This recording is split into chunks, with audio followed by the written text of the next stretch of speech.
ஒரண அங்குருவாத்தொட்ட படகுட பகுதியில் அமைந்துள்ள செனியாச கெதல்ல முதியோர் இல்லத்தில் ஏற்பட்ட பயங்கர தீ விபத்தில் தீக்காயங்களுக்குள்ளாகி வைத்தியசாலையில் சிகிச்சை பெற்று வந்த மேலும் ஒருவர் உயிரிழந்தார்.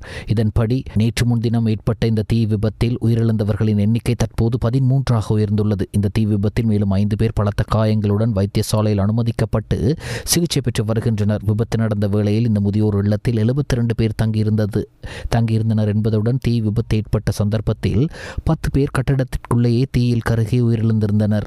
இந்நிலையில் முதியோர் இல்லத்தில் ஏற்பட்ட தீ விபத்து தொடர்பாக கைதான அதன் பணிப்பாளரை எதிர்வரும் 11ஆம் தேதி வரை விளக்கமறியலில் வைக்குமாறு உத்தரவிடப்பட்டுள்ளது. சந்தேக நபர் ஒரண நீதவான் நீதிமன்றத்தில் நேற்று ஆஜர்படுத்தப்பட்ட போதே இந்த உத்தரவு பிறப்பிக்கப்பட்டுள்ளது. ஒரண படகொட பகுதியில் உள்ள முதியோர் இல்லத்தில் நேற்று முன்தினம் இரவு இந்த தீ விபத்து ஏற்பட்டது. இந்த சம்பவத்தில் 13 பேர் உயிரிழந்த நிலையில் மேலும் பலர் காயமடைந்தமை குறிப்பிடத்தக்கது. இதே நேரம் உரிய தரநிலைகளுக்கு அமைய பராமரிக்கப்படாத முதியோர் இல்லங்கள் மற்றும் பராமரிப்பு நிலையங்களுக்கு எதிராக எதிர்காலத்தில் கடுமையான சட்ட நடவடிக்கை எடுக்கப்படும் என கிராமிய அபிவிருத்தி, சமூக பாதுகாப்பு மற்றும் சமூக வலுவூட்டல் அமைச்சர் உபாலி பணிலகை தெரிவித்துள்ளார். முதியோர் பராமரிப்பு நிலையங்களை ஒழுங்குபடுத்துவதற்கு தேவையான விதிமுறைகள் தற்போது தயாரிக்கப்பட்டு நிறைவு செய்யப்பட்டுள்ளதாகவும் அதற்கான அமைச்சரவையின் அங்கீகாரமும் கிடைத்துள்ளதாகவும் அவர் குறிப்பிட்டுள்ளார். மாகாண சபைகளுடன் கலந்துரையாடி உடன்பாட்டை எட்டிய பின்னர் இந்த விதிமுறைகள் வர்த்தமானியில் வெளியிடப்பட உள்ளதாகவும் அவர் மேலும் தெரிவித்தார். ලංකාවේ පවතින නීතිය අනුව වැඩිහිටි පුද්ගලයන් 5 දෙනෙකුට වඩා රැකවරණය සලසන මධ්‍යස්ථානයක් පවත්වාගෙන යනවා නම් ජාතික වැඩිහිටි මහලේකම් කාර්යාලය ලියාපදිංචි කළ යුතුයි. මේ ස්ථානයේ අනිවාර්යයෙන්ම ලියාපදිංචි කළ යුතු ස්ථානයක්. නමුත් ලියාපදිංචි කරලා නැහැ. අපි දැනට මේ ආයතන 450ක් පමණ ලියාපදිංචි කරලා තියෙනවා ලංකාවේ. ලියාපදිංචි නොකර පවත්වාගෙන යන සම්බන්ධයෙන් ගන්නා ක්‍රියාමාර්ග පිළිබඳව අපේ මේ වෙනකොට මේ අත්‍තරම දැනට තියෙන පනතට සංශෝධනයක් කැබිනට් මණ්ඩලය අනුමත කරලා ගිය අවුරුද්දේ අවසාන භාගයේ මේ වෙනකොට අපි ඒක මේ පනත මේ ලීගල් ඩ්‍රාෆ්ට්මන්ට් යවලා තියෙනවා අවශ්‍ය නීතිමය නිෂ්කාශන ලබා ගැනීම සඳහා. නීත්‍යානුකූල තත්ත්වයකින් තොරව කිසිදු වැඩිහිටි රැකවරණ මධ්‍යස්ථානයක් පවත්වාගෙන යාමේ හැකියාව. அமெரிக்காவினால் இலங்கைக்கு அன்பளிப்பாக வழங்கப்பட்ட LNS சமுத்திர விஜய போர்க்கப்பல் இலங்கை கடற்படை சேவையில் நேற்று இணைக்கப்பட்டுள்ளது. இதற்கான உத்தியோகபூர்வ நிகழ்வு ஜனாதிபதி அனுரகுமார் திசாநாயக்க தலைமையில் நேற்று இடம்பெற்றது. ஒரு கப்பலை நாட்டிற்கு கொண்டு வருவதற்காக இலங்கை கடற்படை குழுவானது இதுவரை மேற்கொண்ட மிக நீண்ட பயணமாகவும் பனாமா கால்வாயினூடாக இலங்கை கடற்படை மேற்கொண்ட முதலாவது பயணமாகவும் இது அமைந்திருந்தது. மேரிலாந்தின் பால்டிமோரிலிருந்து மேற்கொள்ளப்பட்ட வரலாற்று சிறப்புமிக்க 12,000 கடல் மைல் தூரம் கொண்ட பயணத்தை தொடர்ந்து இலங்கையை வந்தடைந்த LNS சமுத்திர விஜய கப்பல் படைத்துறை பணியில் உத்தியோகபூர்வமாக இணைத்துக் கொள்வதற்காக கொழும்பு துறைமுகத்தில் இந்த விழா ஏற்பாடு செய்யப்பட்டிருந்தது. ஜனாதிபதி அனுரகுமார திசாநாயக்கவுடன் அமெரிக்க தூதரகத்தின் தூதரக விவகாரங்களுக்கான பொறுப்பாளர் ஜேன் ஓவெல்லும் இணைந்து கொண்டார். இக்கப்பலின் வருகையும் அது படைத்துறைக்கு பணியில் இணைத்துக் கொள்ளப்படுவதும் கடல்சார் பாதுகாப்பை பலப்படுத்துவதற்காகவும் முக்கிய வர்த்தக பாதைகளை பாதுகாப்பதற்காகவும் சுதந்திரமான, திறந்த மற்றும் செழிப்பான இந்தோ பசிபிக் பிராந்தியங்களுக்கு உதவி செய்வதற்காகவும் அமெரிக்காவிற்கும் இலங்கைக்கும் இடையில் காணப்படும் நீடித்த பங்காண்மையில் ஒரு குறிப்பிடத்தக்க மைல்கல்லை குறிக்கிறது.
அண்மைய 5 வருட காலத்திற்குள் பல்வேறு சோக சம்பவங்களை எதிர்கொண்ட நமது நாட்டு மக்களுக்கு இப்போது மத்திய கிழக்கு யுத்தத்தின் தாக்கத்தாலும் பாதிப்புகளுக்கு முகம் கொடுக்க நேரிட்டுள்ளது.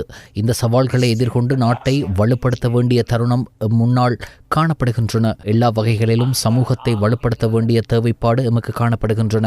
அரசியல், பொருளாதார, சமூக ரீதியாக வலுப்படுத்துவதோடு மற்றும் நின்றுவிடாது சமூகத்தில் உருவாகும் சிக்கலான நிலைமைகளை தீர்க்க மனித இனம் கைக்கொண்டு உயர்ந்த நிலையிலான பிரச்சனைகளை தீர்க்கும் முறைகள் தொடர்பில் மக்களை அறிவூட்ட வேண்டும் என எதிர்க்கட்சித் தலைவர் சஜித் பிரேமதாச தெரிவித்தார். கொழும்பு பண்டார்நாயக்க சர்வதேச மாநாட்டு மண்டபத்தில் அண்மையில் நடந்த தேசிய சமாதான பேரவையின் 2026 ஆண்டு வருடாந்த சர்வமத மாநாட்டில் கலந்து கொண்டு உரையாற்றும் போதே எதிர்க்கட்சித் தலைவர் இவ்வாறு தெரிவித்தார். சட்டங்களை அமைத்து போதைப்பொருள் விநியோக வலையமைப்பை நிறுத்துவதற்கு அரசாங்கத்துக்கு முடியுமாக இருந்தாலும் அதன் தேவையை நிறுத்துவது சமூகத்தின் பொறுப்பாகும். சிறையில் இருப்பவர்களில் பெரும்பான்மையானவர்கள் தங்களது ஆரம்ப சிறுவர் பருவம் தோல்வி அடைந்தவர்களாகும் என நீதி மற்றும் தேசிய ஒருமைப்பாடு அமைச்சர் அர்ச்சனா நாணயக்கார தெரிவித்தார். சிறைச்சாலையில் உள்ள பெண் கைதிகளின் 5 வயதிற்குட்பட்ட பிள்ளைகளின் ஆரம்ப பருவ சிறுவர் அபிவிருத்திக்காக தேசிய ஒருமைப்பாடு மற்றும் நல்லிணக்கத்திற்கான அலுவலகத்தின் தலையீட்டுடன் நடைமுறைப்படுத்தப்படவுள்ள ஆரம்ப பருவ சிறுவர் அபிவிருத்தி திட்டத்தை உத்தியோகபூர்வமாக ஆரம்பித்து வைக்கும் நிகழ்வு நேற்று கொழும்பு தெம்பிரிகசாய பிரதேச செயலகத்தில் இடம்பெற்றது. அதில் கலந்து கொண்டு உரையாற்றுகையிலே அவர் இவ்வாறு தெரிவித்தார். சிறைச்சாலையில் இருக்கும் குற்றவாளிகள் புனர்வாழ்வு அளிக்கப்படுவதுடன் அவர்களின் அப்பாவி பிள்ளைகளின் சிறுவர் பருவத்தை பாதுகாப்பது எமது முதன்மையான பொறுப்பாகும். இது ஒரு சட்ட ரீதியான கடமை மட்டுமல்ல, மனிதநேயமிக்கிற ஒரு பொறுப்பாகும். உங்களால் முன்னெடுக்கப்படும் இந்த செயல் காரணமாக இப்பிள்ளைகளின் முகங்களில் மலரும் புன்னகையானது நாளைய இலங்கையை மிகவும் சிறந்த, மிகவும் நியாயமான, மிகவும் ஒற்றுமையான மற்றும் மிகவும் மனிதநேயமிக்கதொரு நாடாக மாறும் என்பதற்கான ஒரு நல்ல அறிகுறியாகவே நான் காண்கின்றேன் என அமைச்சர் தெரிவித்தார். ஜூன் மாதத்திற்கான லிட்ரோ எரிவாயு விலையில் மாற்றம் ஏற்படுத்தப்பட மாட்டாது என லிட்ரோ நிறுவனம் தெரிவித்துள்ளது. இதன்படி 12.5 கிலோகிராம் நிறையுடைய லிட்ரோ சமையல் எரிவாயு 4765 ரூபாய்க்கு தொடர்ந்தும் விற்பனை செய்யப்படும் என தெரிவிக்கப்பட்டுள்ளது. அதே நேரம் 5 கிலோகிராம் நிறையுடைய லிட்ரோ சமையல் எரிவாயு விலை 1910 ரூபாவாக காணப்படும். 2.3 கிலோகிராம் நிறையுடைய லிட்ரோ சமையல் எரிவாயு 890 ரூபாய்க்கு தொடர்ந்தும் விற்பனை செய்யப்படும் என லிட்ரோ நிறுவனம் அறிவித்துள்ளது.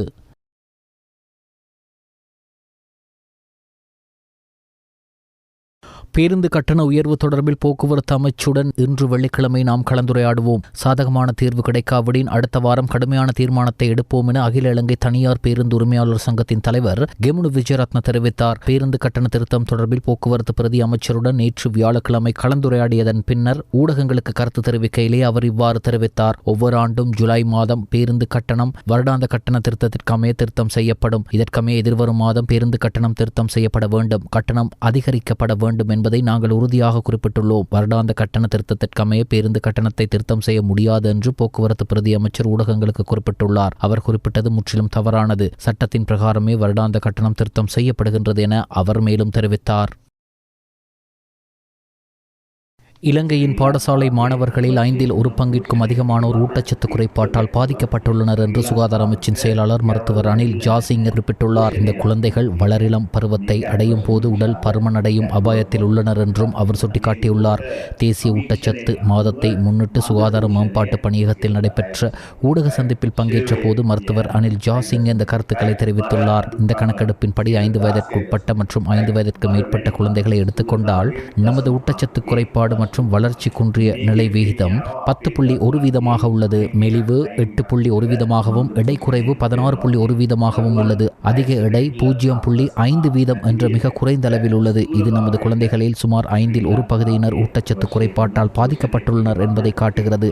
இத்தகைய ஒரு நாட்டில் குழந்தைகள் வளர வளர இளமை மற்றும் நடுத்தர வயதை அடையும் போது உடல் பருமன் அடைகின்றனர். குழந்தை பருவத்தில் ஏற்படும் ஊட்டச்சத்து குறைபாடு உடல் பருமனுக்கு வழிவகுக்கிறது. பெரியவர்களிடையே உடல் பருமன் பெண்களில் 47%, ஆண்களில் 30% இருந்த நிலையில் அது பெண்களில் 15%, ஆண்களில் 6% குறைந்துள்ளது என்றும் மருத்துவர் அனில் ஜாசிங்க தொடர்ந்தும் தெரிவித்துள்ளார். உயிர்த்த ஞாயிறு பயங்கரவாத குண்டு தாக்குதல் தொடர்பில் கைது செய்யப்பட்டு பயங்கரவாத தடை சட்டத்தின் கீழ் தடுப்பு காவலில் வைக்கப்பட்டு விசாரணைக்கு உட்படுத்தப்பட்டு வரும் அரச புலனாய்வு பிரிவின் முன்னாள் பிரதானி ஓய்வு பெற்ற மேஜர் ஜெனரல் துவான் சுரேஷ் சலேயின் உடல் மற்றும் மனநிலை குறித்து இரு தரப்பினராலும் முன்வைக்கப்பட்ட கோரிக்கைகள் மீதான உத்தரவு வரும் ஜூன் 10 அறிவிக்கப்படும் என கொழும்பு கோட்டை நீதிவான் பசன் அமரசேன நேற்று உத்தரவிட்டார். நேற்றைய தினம் இந்த வழக்கு நீதிமன்றத்தில் எடுத்துக் கொள்ளப்பட்ட போது தடுப்பு காவல் உத்தரவின் கீழ் தடுத்து வைக்கப்பட்டு விசாரணைக்கு உட்படுத்தப்பட்டு வரும் முன்னாள் அரச புலனாய்வு பிரிவின் பிரதானி சுரேஷ் சலேயின் உடல்நலம் குறித்து ஆராய்வதற்காக சுகாதார சேவைகள் பணிப்பாளர் நாயகம் ஊடாக விசேட நீதிமன்ற மருத்துவ சபை ஒன்றை நியமிக்குமாறு குற்றப்புலனாய்வு திணைக்களம் சார்பில் நீதிமன்றில் முன்னிலையான மேலதிக சொலிசிட்டர் ஜெனரல் திலீப் பீரிஸ் கோரிக்கை ஒன்றை முன்வைத்திருந்தார். உள்நாட்டு இறைவரி திருத்தச் சட்டமூலத்திற்கு சபாநாயகர் கலாநிதி ஜகத் விக்ரமரட்ன நேற்று முன்தினம் தனது சான்றொப்பத்தை இட்டுள்ளார். உள்நாட்டு இறைவரி திருத்த சட்டமூலத்தின் 2ஆம் மதிப்பு மீதான விவாதம் கடந்த மே மாதம் 19 நடைபெற்றதோடு அதன் போது இச்சட்டமூலமும் திருத்தங்களுடன் அங்கீகரிக்கப்பட்டது. 2017 ஆண்டின் 24ஆம் விளக்க உள்நாட்டு இறைவரி சட்டத்தை திருத்தங்களுடன் அங்கீகரித்ததன் மூலம் வரி நிர்வாக செயல்முறைகளை நவீனப்படுத்துதல், தற்போதுள்ள விதிகளின் தெளிவை அதிகரித்தல், வரி இணக்கம் மற்றும் வரி சட்டங்களை நடைமுறைப்படுத்துவதை வலுப்படுத்துதல் ஆகிய பணிகள் முன்னெடுக்கப்பட உள்ளன. குவைத்தின் சர்வதேச விமான நிலையத்தை இலக்கு வைத்து ஈரான் ட்ரோன் மற்றும் ஏவுகணை தாக்குதல்களை இன்று நடத்தியுள்ளதாக சர்வதேச ஊடகங்கள் தெரிவிக்கின்றன. இந்த தாக்குதல்களில் சிலர் காயமடைந்துள்ளதாக குறிப்பிடப்படுகிறது. தற்போது விமான நிலையம் மூடப்பட்டுள்ளதுடன் குறித்த விமான நிலையத்திற்கு வந்த விமானங்களும் வேறு இடங்களுக்கு திருப்பிவிடப்பட்டுள்ளன. இந்த தாக்குதல் காரணமாக விமான நிலையத்தின் D1 முனைய கட்டடத்திற்கு கடும் சேதம் ஏற்பட்டுள்ளதாக பொது சிவில் விமான போக்குவரத்து அதிகார சபையை மேற்கோள் காட்டி அந்த நாட்டு ஊடகம் ஒன்று தெரிவித்துள்ளது.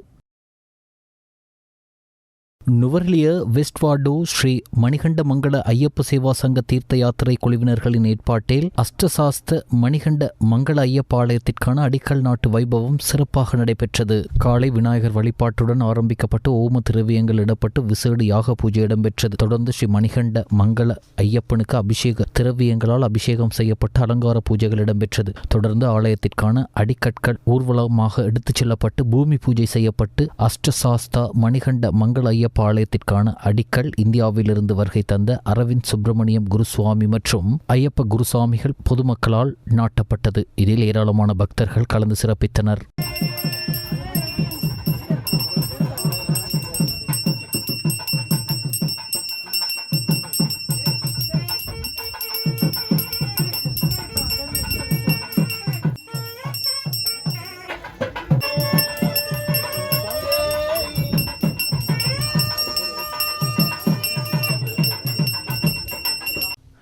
ஈரான் இஸ்லாமிய குடியரசின் கலாச்சார நிலையம் ஒழுங்கு செய்த ஈரான் புரட்சியின் மாபெரும் தலைவர் அயத்துல்லா இமான் கொமேனியின் மறைவு நினைவு தினத்தின் 37வது ஆண்டு நினைவேந்தல் நிகழ்வு இலங்கை திரைப்பட கூட்டுத்தாபனத்தின் தரங்கிணி அரங்கில் நேற்று காலை நடைபெற்றது. இந்நிகழ்வில் ஈரான் இஸ்லாமிய குடியரசு தூதரகத்தின் கலாச்சார கவுன்சிலர் அலி கபேரி ஜெத்தா வரவேற்புரை நிகழ்த்தினார். இலங்கை மற்றும் மாலைத்தீவுக்கான ஈரான் இஸ்லாமிய குடியரசு தூதுவர் டாக்டர் அலி ரசா டெல்கோஷ் உரையாற்றுகையில் 1979ஆம் ஆண்டு நடைபெற்ற ஈரான் இஸ்லாமிய புரட்சி என்பது ஒரு சாதாரண அரசியல் மாற்றமோ அல்லது அதிகார மாற்றமோ அல்ல, மாறாக அது சர்வதேச மேடையில் ஆதிக்கத்தையும் கீழ்ப்படிதல் நிராகரிக்கும் அடிப்படையான மாற்றமாக இருந்தது என்று தெரிவித்தார். மேலும் ஈரான் மக்கள் யாரையும் அடக்க மாட்டார்கள், அதேபோல் எந்த சக்தியின் அடக்குமுறைக்கும் அல்லது ஆணவத்திற்கும் தாழ மாட்டார்கள் என்பதை அந்த புரட்சி உலகுக்கு உரத்து சொன்னதாகவும் அவர் குறிப்பிட்டார். பிரேசில், சவுதி அரேபியா, நெதர்லாந்து மற்றும் மாலத்தீவு ஆகிய நாடுகளுக்கான முன்னாள் தூதுவர் AMJ சாதிக் மற்றும் ஆஷிமி அறக்கட்டளையின் தலைவர் மற்றும் இஸ்லாமிய அறிஞர் அஷேக்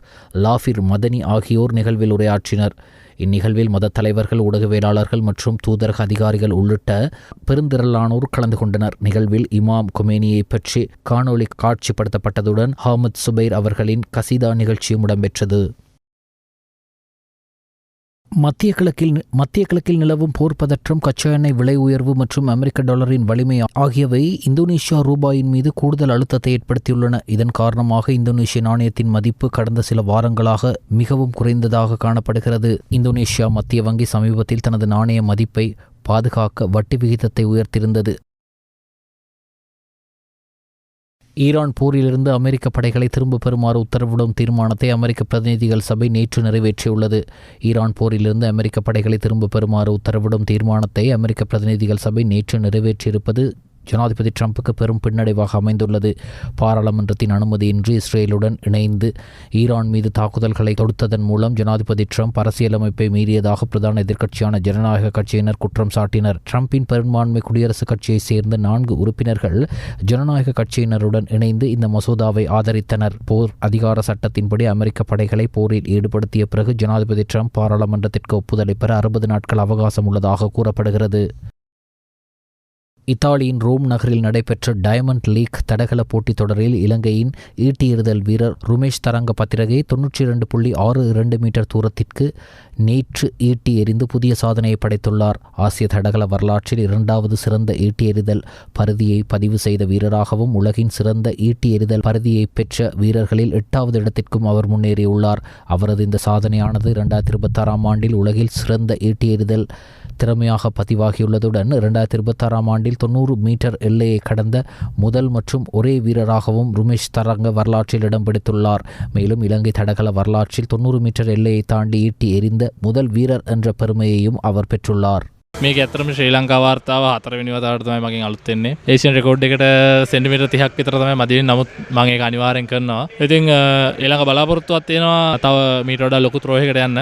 ඉතින් ගොඩක් සතුටුයි ශ්‍රී ලංකාවේ පළවෙනි වතාවට ඩයමන්ඩ් ලීග් මීට් රෙකෝඩ් එකක් එක්ක ශ්‍රී ලංකා වාර්තාව අලුත් කරන්න ලැබිච්ච එක ගැන. ශ්‍රී ලාංකිකයෙක් හැටියට මට පුදුම සතුටක් තියෙනවා. මොකද ලංකාවේ ඉතිහාසයේ මම හිතන්නේ පළවෙනි වතාවට ඩයමන්ඩ් ලීග් තරඟාවලියක රෙකෝඩ් එකක් එක්ක ඒකේ ප්‍රථම ස්ථානය ලබා ගන්න ලැබීම ගැන මම හිතන්නේ ඒකේ හිස්ටරි කරපු ඒ රුමේෂ් ඒක කරා. අපේ ශ්‍රී ලංකාවේ හිටිය සීනම ජනතාවට එයාලට සන්තෝෂ දවසක් කරා. මේ අපේ මගේ රුමේෂ් මට ඇත්තටම අදවතේම සන්තෝෂයි. මම පොඩි කාලේ ඉඳලා හදපු මගේ රුමේෂ් එක කළා. ඔව් ඇත්තටම අද අපේ ශ්‍රී ලංකාවේ වාසීන්ට ඇත්තටම සන්තෝෂවත් දවසක්. මොකද අද අපේ හෙල්ල විසිකිරීමේ තරඟයේදී ජාත්‍යන්තර අපට මෙඩල් එකක් අරන් ආව අපේ රොමේෂ් පුතා. ඇත්තටම සතුටුයි. මොකද මම ඇතලටික් ෆලෝ කරනවා වගේම රොමේෂ් ෆලෝ කරා ගොඩ කාලෙක ඉඳලා. ඉතින් එයාගේ දියුණුව මං දවසින් දවස දැක්කා. ඊට පස්සේ රෝමෙට එනවා කියලා ආරංචි වුණාම මං හිතුවා මේක අපිට මගහරින්නම බැරි එකක්. ඇත්තටම අද හුඟක් සතුටු දවසක්. මොකද අපිට රෙකෝඩ් එකක් අපේ රටට. ඉතින් ඇත්තටම අපි ලාංකිකයෝ විදියට හුඟක්ම සතුටු වෙන දවසක්. ඉතින් අපි විශ් කරනවා යාට ඉදිරි අනාගතය මීටත් වැඩිය රෙකෝඩ්ස් තියලා අපේ රටට කීර්ති නාමයක් ගේන්න කියලා.